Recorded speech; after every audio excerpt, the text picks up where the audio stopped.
Hello, and you're all very welcome along to the latest Champ.ie podcast, Ireland's premier horse racing podcast in association with Boylesports, Gowran Park, EJ Menswear, Shamrock Thoroughbreds, Midland Travel and McCafferty's traditional Irish bars. They're coming to the final fence and the 25 Govs tie Stake. Neck Rocket lands in the lead from Velvet Elvis, gone well clear. Up Favori de Shundu and Bushman's Pass, they're well strung out. Neck Rocket on the stand side for win number 10 in the race for Willie Mullins. Enter our Champ.ie headline competition in association with Midland Travel, where you could win a trip for two to the Cheltenham Festival 2026. For a chance to win, simply subscribe to the Champ.ie podcast on YouTube if you haven't already, and scan the QR code to enter your competition details today. We look forward to discussing your weekly #5cast selections in the comment section below. Yes, so we're on the road to Cheltenham again, episode number 9, series number 6 of the Road to Cheltenham Challenge. Lots to discuss, 3 weeks out to Cheltenham, and a man with a leading contender for the Albert Bartletts had a fantastic day in Ayr last week. A man that's no stranger to training winners both sides of the Irish Sea. Noel Kelly, welcome to the show. We're off to County Derry for this episode. Yeah, no bother, thank you. Fantastic day, Noel. Apache Tribe winning at Ayr, giving you, I suppose, a double last week at Ayr, and I'm sure the phone hasn't stopped ever since. We're pretty busy since. A lot of boys ringing, a lot of boys texting, congratulations. A few boys ringing to give me an odd horse there since that day too as well. Just helps the whole show going on. So it does, and it was a great day, a great winner. And probably the way things is going now, you want to see a good horse arrive in the yard. Like, we won plenty low-grade handicaps and stuff, but that's the first proper horse ever we bought at decent money, and we've done the job with him so far. So he's keeping improving, he's keeping going well. He's going down the right path anyway. Just first of all, on your training career, Noel, because we had a brief discussion earlier on, and look forward to maybe getting up to County Derry in the next couple of weeks. But 30 years training racehorses, I suppose. How did it all start for you? Oh, it started because my father always owned a horse ever since I was no age at all. He always owned a horse and shares of horses. And he had horses on with Lindsay Woods, and his horses over with Bridgewaters in England.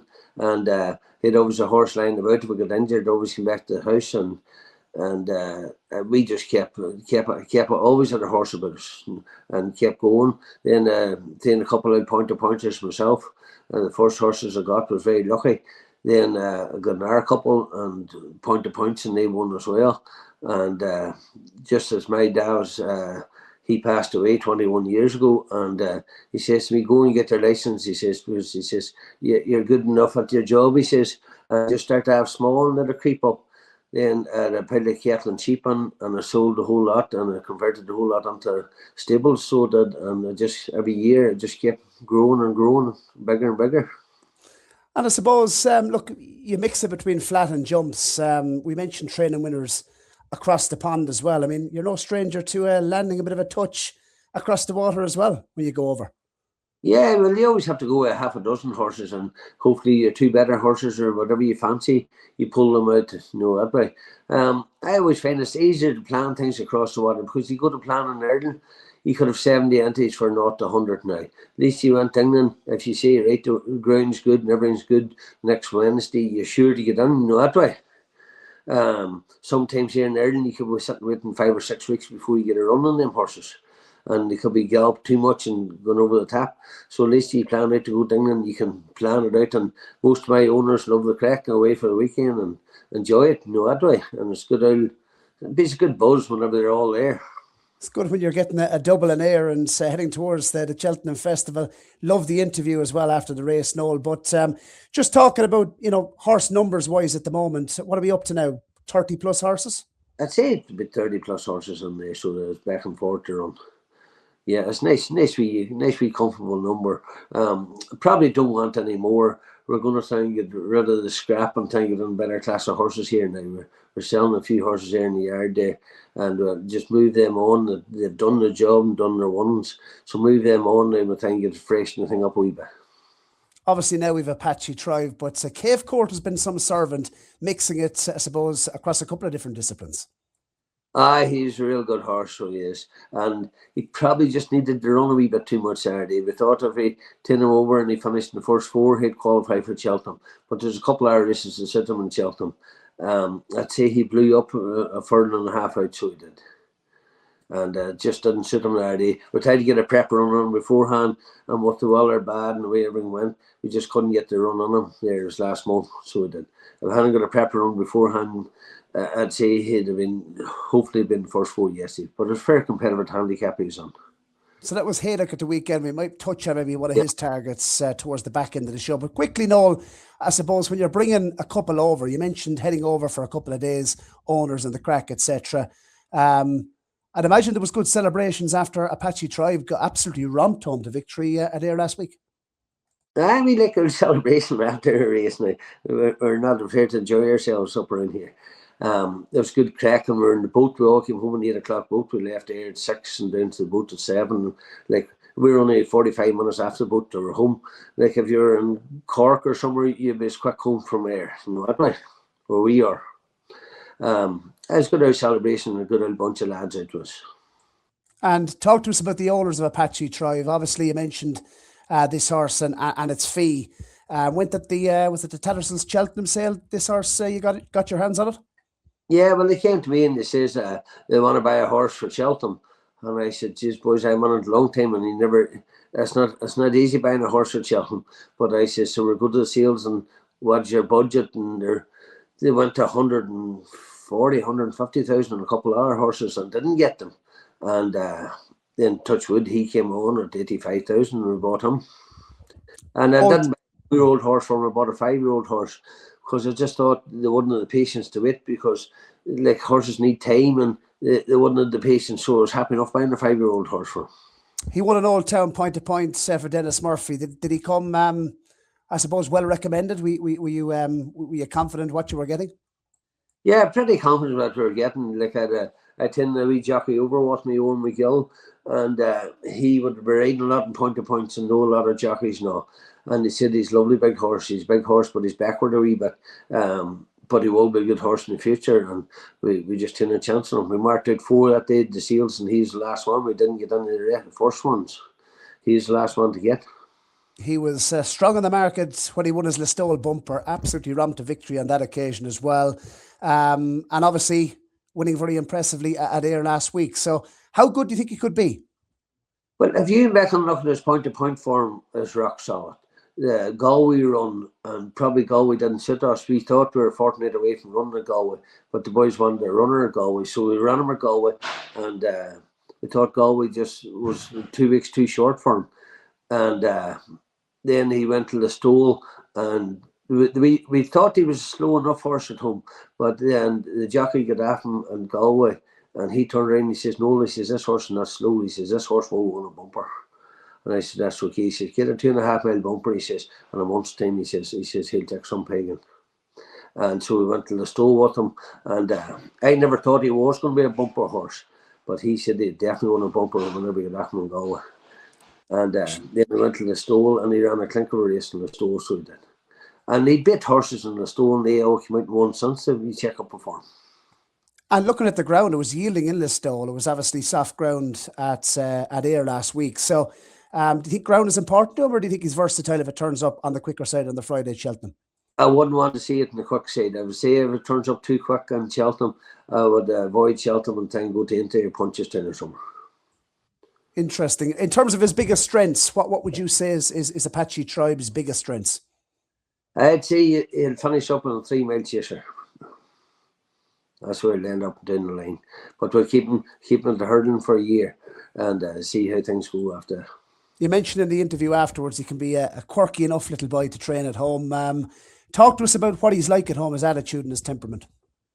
He'd be a very grumpy horse in the stable, so he would. If you're not the stable, he'd turn the ears back. He'd nearly have a go at you with your mouth open. You'd have to be very careful with him. If you walked up by him, he would nearly take a lump at you.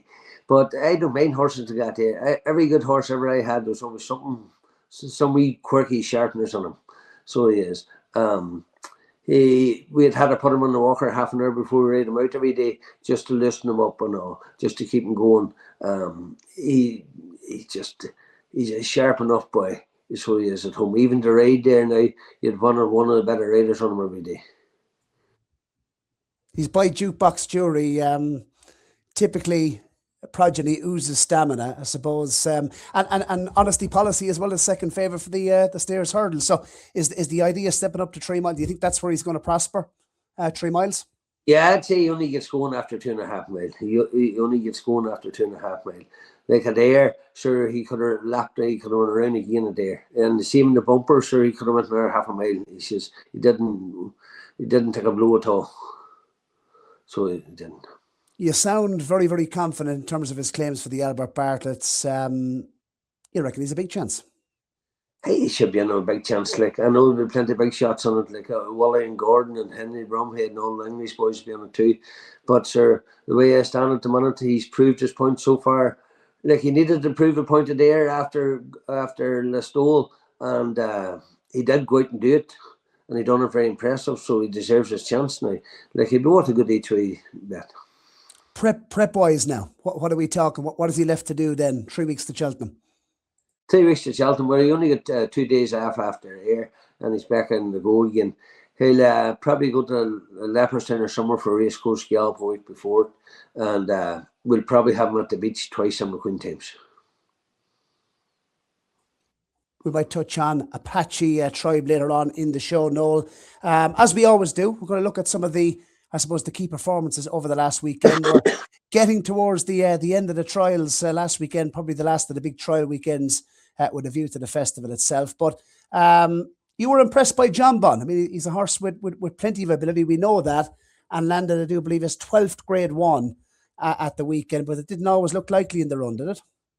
Didn't look likely at the run. Like, he only was getting going after the last half of furlong. Like, it was a tight enough race for him. I'd say betting and running, you'd have got a bit of a pressure on him. So if you hadn't looked at it, turning the last bend, he came under a bit of pressure. But to be fair to him, he kept going, he kept galloping to the line, and he done his job at the finish. 4.5 star rating for yourself, Noel. He's 2 from 7 at Cheltenham. I mean, if he was yours now, would you be looking at entry over 3 miles? I know we all said he wanted 2.5 miles last season, but he nearly looked like he wanted 3 miles here at one stage, didn't he? He looked as if he wanted 3 miles, so he did. Probably like 2.5 mile around Cheltenham, he stays up the hill. You know what I mean? It takes a horse to stay coming up at their hill too at the finish at Cheltenham. He could go down to it oriented with that horse. He made a mistake at the third last. He was a little bit keen area. Just wondering a stronger run race now. The way I was looking at it was maybe, would you skip Cheltenham given his record there up to 3 miles into the bowl and a stronger run race on a flat track? Would that maybe be more suitable to Jonbon? But 4.5, you've given him Pere Pass. Talk to us about his performance in the Red Mills chase. Turned into a little bit of a dash, did it? It turned into a wee bit of a dash. The jockey looked pretty confident all the time, I thought, and nobody looking at him. He looked as if he knew what he's doing and he knew where the finishing line was. And I thought it was good enough well rated to finish. I didn't think he'd never looked as if he was going to get baited to finish. If you watched the movement of the jockey, I think he's went to England 4 times. He's won the 4. He's won 3 hurdles and 1 chase in England. So he did every time he went in the boat. He seems to click.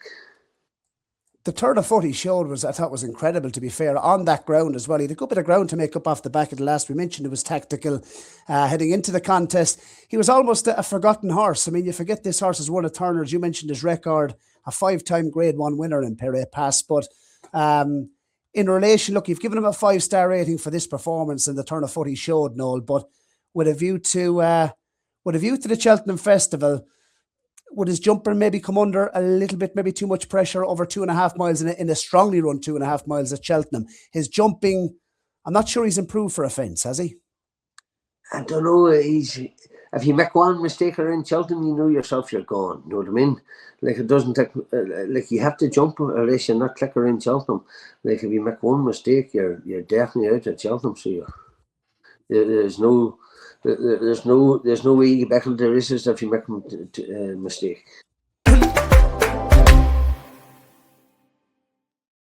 Yes, and one performance that impressed me, Noel. 4-star rating, Soldier in Milan.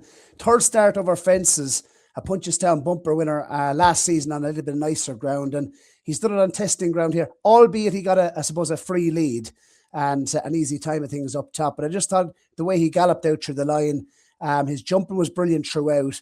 He's a really good attitude, this horse, bolted up at a point to point, and obviously a Punchestown bumper winner. And the form from Gowran Park got a bit of a boost as well at the weekend, with King Alexander winning as well. So that looked at hot beginners on yesterday's day. Soldier in Milan, maybe for the Brown Advisory, I'm not so sure.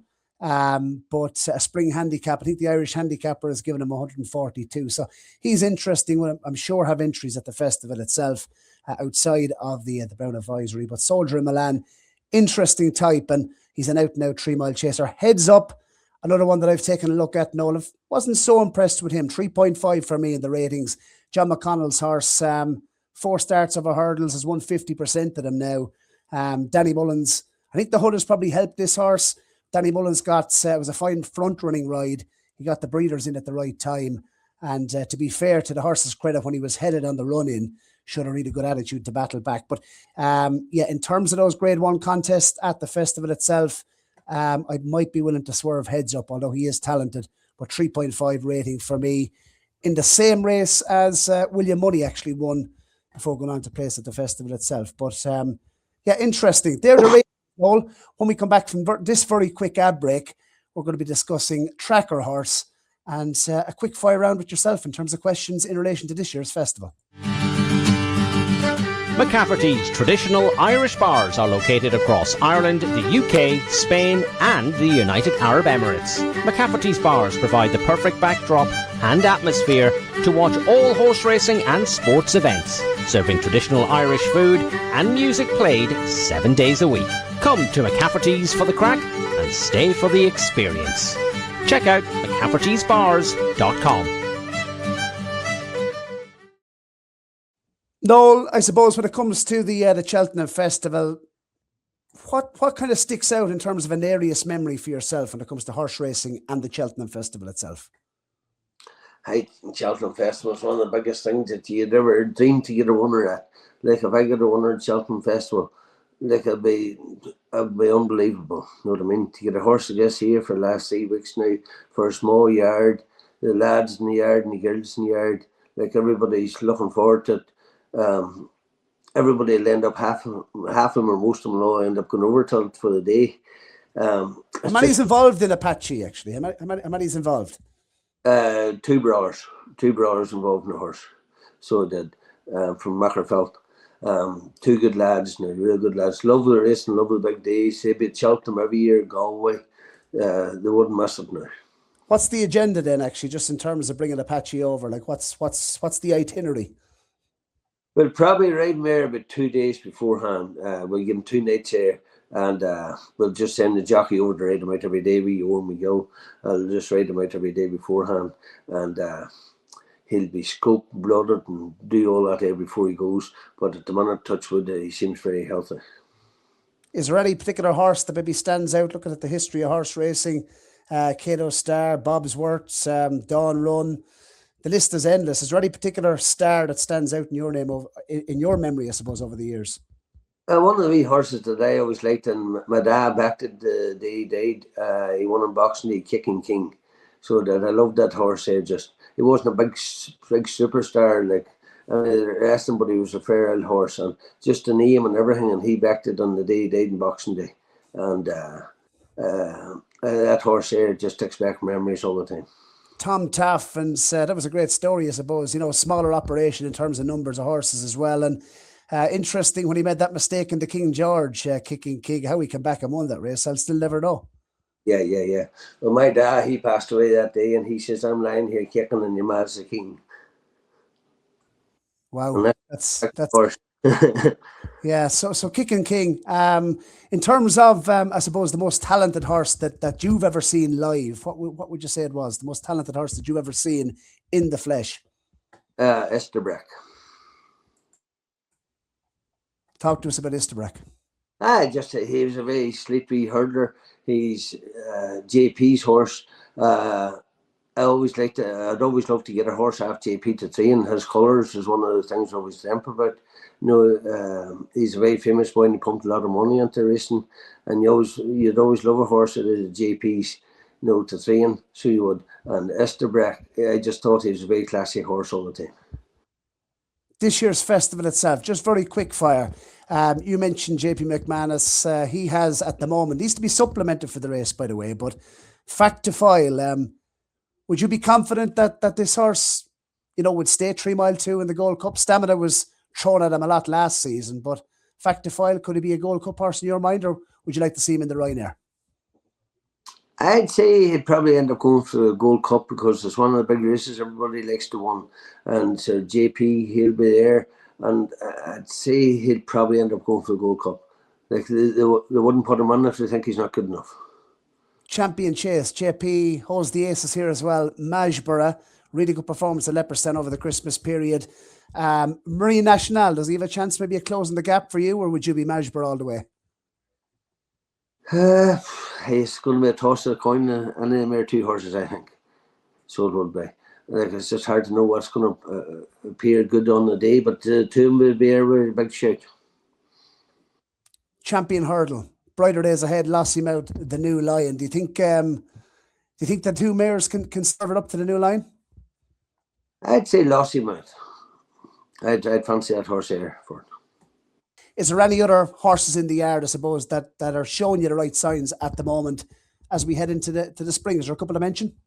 I have a nice horse there, Haycourt Cave as well. He's won his point to point for me. He's won a bumper and he's won a maiden hurdle. He seems to be a nice horse. He got a wee slight injury, but he's over that there now. He's back in tin there now. We're planning maybe to go towards the Punchestown or Ante or something with him. He's a very nice horse in the yard. In terms of sires, Noel, what are your favourite sires at the moment? Well, I'd say, I know Cape Court's dead now, but I'd say he's one of my favourite sires. Like, he's very genuine. There's no back doors to the wee horse. We had 2 or 3 in the yard before. They're genuine wee horses. Whenever you asked them to go and do their job, they went on and done it. They were very straightforward to train. They're hardy wee boys. If you gallop them or race them, they come back and they head up. And that's very important for any horse. Comes back on after a race and eats up and going ahead, you run away in a month later, that way. And they're very tough horses. And as they get older, they're very hard to get fat because they stand that much work. In terms of the yard itself, Noel, it's a good family operation. I know Jamie is a big help to yourself in the yard, but plenty of other support in terms of staff in the yard with you. Yeah, plenty of support, plenty of staff, and it doesn't seem to bother. Like, all the time, we've always plenty of staff, and a few girls and a few our young boys, and the 2 wee McGill brothers comes up and rides out. Owen's with me most of the time, and Jamie's there and he's good help now. You can go racing, go wherever he wants, saddles up and does that all himself now. Like, days I wouldn't go racing all the time because I've still got the steel business too. You just can't get away all the time, but I'd always be away every weekend. But plenty staff and plenty good help now, and good riders on.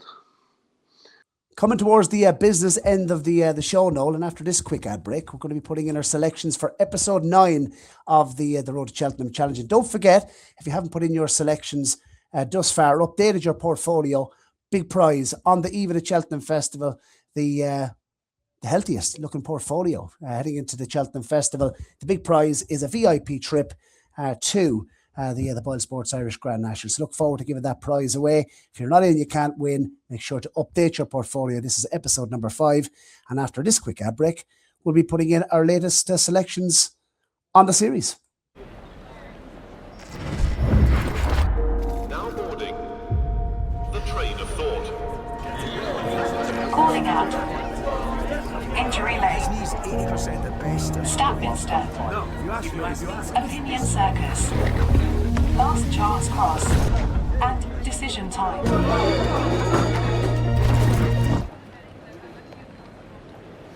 Back yourself.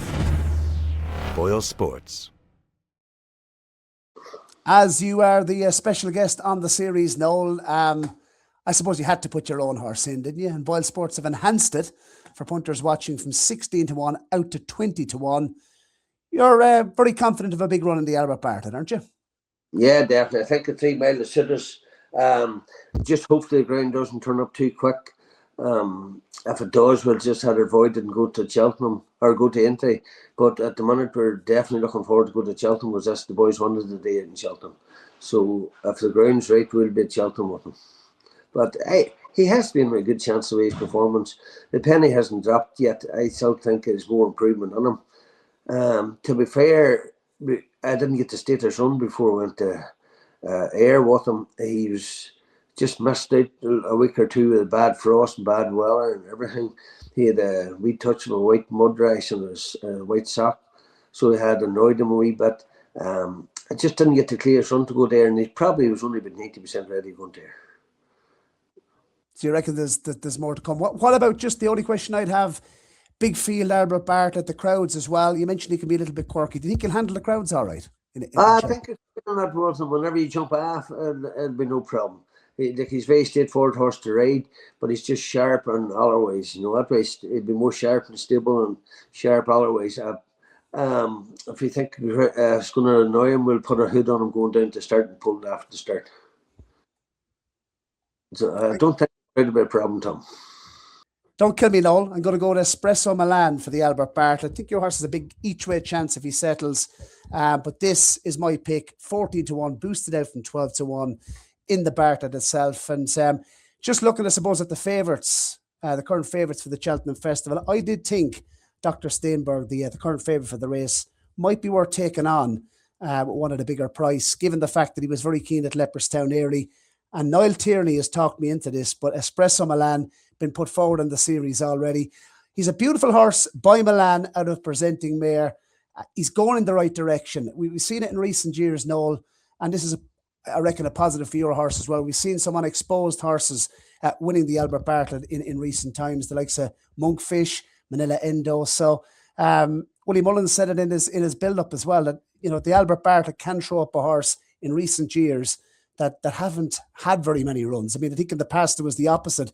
Experience seemed to be a lot more important. But look at ESPRESSO Milan. He took a big step up in trip last time to 2 mile 6 at Thurles. Thought it was a good performance. That race was won by the likes of Monkfish, Jerry Colom in the past. And the second, beaten 4 lengths, was getting weight, the guts of 10 pounds of ESPRESSO Milan.